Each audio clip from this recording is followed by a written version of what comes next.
राधे राधे दोस्तों। आज हम कुंडली विश्लेषण करने जा रहे हैं एक ऐसे मेरे क्लाइंट का जो विदेश में जाकर अपनी आगे की पढ़ाई पूरी करना चाहते हैं, लेकिन कुछ परिस्थितियों के कारण बार बार उनका काम होते होते रुक जाता है। ये इतनी कोशिश कर चुके हैं और इतनी बार इनको असफलता हाथ मिली है कि अब इनका यही सवाल है कि कहीं मैं बाहर जा भी पाऊंगा और मैंने जो पढ़ाई करी है कहीं वो मेरा डिसीजन गलत तो नहीं था। इनके मन में इतना कंफ्यूजन आ गया है और जॉब को लेकर भी इनके मन में बहुत सारे कंफ्यूजन थे। तो आइए इनकी कुंडली का विश्लेषण देखते हैं। अगर आपको मुझसे कोई भी कंसल्टेशन चाहिए तो आप मुझे इस नंबर पर कॉल कर सकते हैं। दोस्तों, इनकी कुंडली मकर लग्न की है और शनिदेव लग्नेश और द्वितीयेश होकर पंचम भाव में बैठे हुए हैं।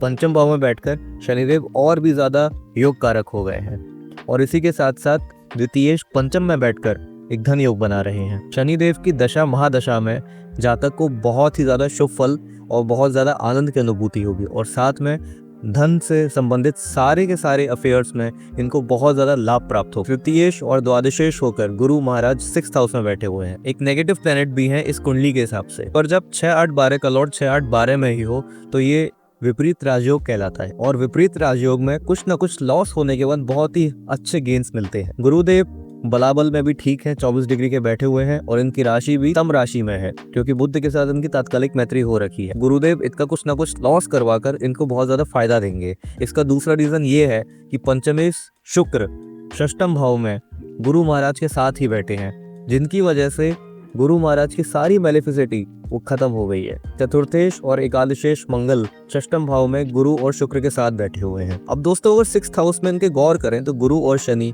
बहुत ही ज्यादा क्लोज कंजंक्शन में है और इस वजह से इनको अपने गुरु के द्वारा बहुत ही ज्यादा एक ऐसी शिक्षा मिलने के योग बनते हैं जिसकी वजह से इनको बहुत सारा धनार्जन करने का तरीका बनेगा। इनको मेरी एक ही हिदायत है कि अपने गुरु के द्वारा दी हुई सारी शिक्षा को बहुत अच्छी तरीके से समझें और उसको अपने जीवन में आत्मसात करें, क्योंकि यही शिक्षा आपको जीवन में बहुत ऊपर तक लेकर जाए। मंगल महाराज इन तीनों ग्रहों में साथ में बैठकर इस योग में थोड़ा सा अग्रेशन और क्विकनेस लेकर आ रहे हैं और यही साथ में अगर ये जातक एग्रीकल्चर से रिलेटेड बिजनेस करेंगे तो उसमें इनको बहुत ज़्यादा लाभ होगी। मैं दावे के साथ कह सकता हूँ कि इनके घर पर कोई ना कोई एग्रीकल्चर लैंड ज़रूर होगी क्योंकि यहाँ शुक्र और मंगल साथ में है। हाँ, एक विरोधाभास यहाँ इस बात का है कि शुक्र अपने मरण कारक स्थान में है। इनके करियर और इनकी बुद्धि को लेके, इनकी सुख सुविधाओं को लेके, ऐशो आराम को लेके जीवन में कमी इनको मिल सकती है। इसके लिए इनको शुक्र देव के उपाय करने ही पड़ेंगे, वरना ये इन सारे रिलेटेड फील्ड्स में बहुत ज्यादा परेशान रहेंगे और जो इनका क्वेश्चन भी था। अब दोस्तों, बात करते हैं पंचम भाव की। इनके पंचम भाव में शनि, सूर्य, बुध और राहु ये 4 ग्रह बैठे हुए हैं और इस वजह से पंचम भाव बहुत ज्यादा भारी हो जाता है। पंचम भाव हमारी शिक्षा का भी होता है। दोस्तों, इस समय इनकी सूर्य की महादशा चल रही है और सूर्य इस कुंडली में अष्टमेश है। 2020 में इनकी महादशा आई थी सूर्य महाराज की। इस कुंडली की सुंदरता ये है कि इस कुंडली में सूर्यदेव अष्टमेश होकर पंचम में बैठे हुए हैं। अष्टमेश के साथ साथ लग्नेश और नवमेश दोनों है और इसी वजह से इस पंचम भाव में बैठे शनि, सूर्य, बुध और राहु ये चारों ग्रह योग कारक हो गए हैं। इन सारे प्लैनेट्स की दशा महादशा में इनको बहुत ही ज्यादा गेन्स मिलने वाले हैं और इस सारा समय इनके लिए शुभ ही होगा। और कंफर्म करने पर कि इनकी सूर्य की महादशा कैसी जा रही है तो इन्होंने ये मुझे बताया। इन्होंने बहुत सारा खुद को सेल्फ एजुकेट किया और अब ये उस बेसिस पर एक अच्छी जॉब पा सकते हैं। इस महादशा में इनको ऐसे गेन्स हुए, ऐसी स्टडी इन्होंने ली जिसकी वजह से इनको बहुत सारा गेन हुआ और अभी आगे आने वाली लाइफ में वो ये इसकी वजह से बहुत सारा धनार्जन करने वाले हैं। एक तो शनि राहु की युति है पंचम भाव में और दूसरी चीज सूर्य और राहु इन दोनों की भी युति है। अब शनि राहु की युति एक शापित दोष होता है और इसका उपाय करना बहुत ही ज्यादा जरूरी है और इसी के साथ साथ सूर्य राहु की युति इसका मतलब पितृदोष है। पितृदोष का उपाय करना भी बहुत जरूरी होता है, वरना इस वजह से जीवन में बहुत ज्यादा डिले आता है। इन दोनों ही युतियों का मैंने उपाय इनको बता दिया है। अभी जो समय चल रहा है वो केतु की अंतर्दशा की वजह से थोड़ा सा इनके लिए स्टेडी फेज है। इसमें इनको थोड़ा सा रुकना होगा और विचार करना पड़ेगा, अपने ऊपर चिंतन करना पड़ेगा।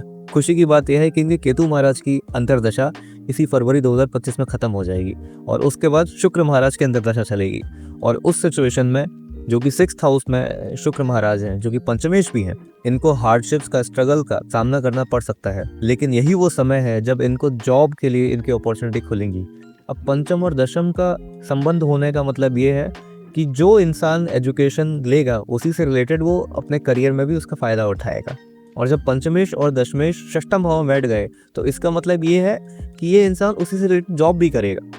अब यहाँ गौर से देखें तो गुरु, शुक्र और मंगल तीनों साथ में बैठकर 6th हाउस में बैठे हुए हैं। एक टेक्निकल करियर को दर्शा रहा है। इनका क्वेश्चन था कि क्या मैंने आईटी सेक्टर सही चूज किया, तो दशमांश में लग्न में देखिए बुध, शुक्र और केतु तीनों साथ में लग्न में ही विराजित है। दशमांश का दशमेश गुरु 12th हाउस में विराजित है। फॉरेन लैंड्स में जाकर इनको बहुत ज्यादा सफलता मिलेगी। लग्न में बुध, शुक्र और केतु के होने की वजह से कंप्यूटर्स में, आईटी सेक्टर में जाने के लिए इनका पूरा जीवन प्रेरित करेगा।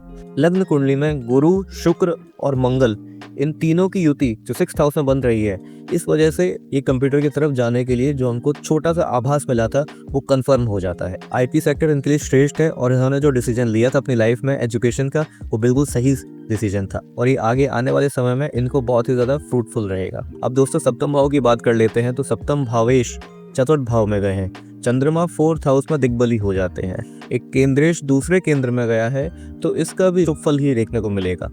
अब दोस्तों नवमेश बुध वक्री होकर 5th भाव में लग्नेश शनि के साथ बैठे हुए हैं।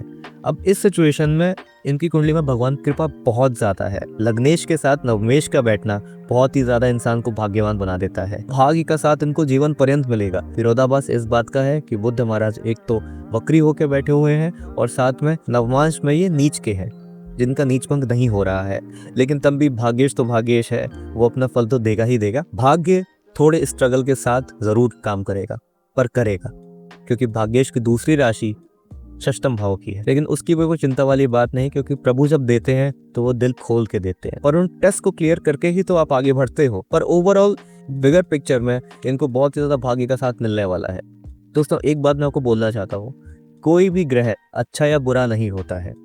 ये ग्रह आप ही के कर्मों के फल हैं, जिस वजह से आपको अपने पिछले जन्मों जन्मांतरों के कर्मों की वजह से इस जन्म में ये कुंडली मिली है। आपके हाथ में यह है कि आप इस कुंडली के हिसाब से उन कर्मों को करके अपना कर्म सेटल करो। इस जन्म में सत्कर्म करके आगे बढ़ो, इस कुंडली को बदल दो। इनका जो क्वेश्चन था कि मैं फॉरेन सेटलमेंट लूं या ना लूं, शुक्र का अंतर्दशा आएगी तब इनका स्थान परिवर्तन हो सकता है और ये पढ़ने के लिए बाहर विदेश जा सकते हैं, क्योंकि इनकी कुंडली में शनि राहु का जो योग है ये इनको प्रेरित करेगा कि ये बाहर जाके अपनी पढ़ाई करें। हालांकि ये युति खराब है, लेकिन जिस भाव में बन रही है और जिस तरीके से ये लग्नेश और नवमेश के साथ होने की वजह से योग कारक हो गई है, इस वजह से इसके रिजल्ट इनको बहुत ज़्यादा श्रेष्ठ मिलेंगे। ये अपने करियर में बहुत अच्छी ग्रोथ पाएंगे। जब चतुर्थेश और द्वादशेश यानी कि घर का संबंध फॉरेन लैंड से हो जाता है, तो इसका मतलब ये है इन ग्रहों की दशा अंतर्दशा के संयोग में, संबंध में इनको विदेश जाने का मौका जरूर मिलेगा। बस कंडीशन ये है कि उस समय इनकी डिजायर होनी चाहिए,